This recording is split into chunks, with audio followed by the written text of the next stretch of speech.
Државниот здравствен инспекторат почна со вонреден инспекцијски надзор околу смртта на 40-годишната родилка од Скопје, која викендов почина на клиниката за гинекологија и акушерство. Случајот го испитува и внатрешната контрола во склоп на клиниката. Од здравствениот инспекторат соопштија дека тројца инспектори работат на случајот. Тие ја проверуваат целокупната документација на клиниката, но и кај матичниот лекар и матичниот гинеколог на починатата. ДСЗИ од утро почна вонредни инспекцијски надзори во однос на починатата родилка на клиника за гинекологија и акушерство. Вонредните инспекцијски надзори опфаќаат надзор кај матичен гинеколог, кај матичен доктор и на клиниката за ГАК.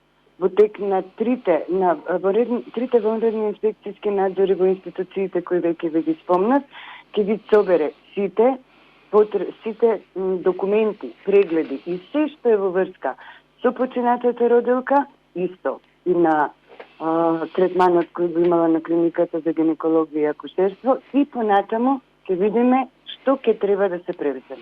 Во тек е и седницата на внатрешната комисија за контрола на квалитетот на работата на клиниката за гинекологија и акушерство, на која се разгледува и испитува медицинската документација и историјат на починатата родилка, како и изјавите на лекарските тимови кои работеа со неа. Сериозен проблем при утврдувањето на точната причина за смртта и околностите под кои настапила е фактот што семејството го потигнало незиното тело без да се изврши обдукција. Секако дека влијае. Кауза мортис не може без обдукција. Меѓутоа, ние ќе работиме со материјалите кои ни се достапни. 40-годишната родилка од Скопје дошла во петокот на редовна контрола и испитување.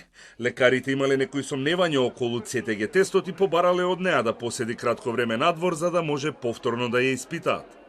Таа заминала дома, а попат почнале компликациите.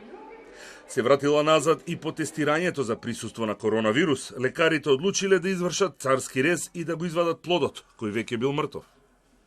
Таа продолжила обилно да крвари и во саботата попладне починала.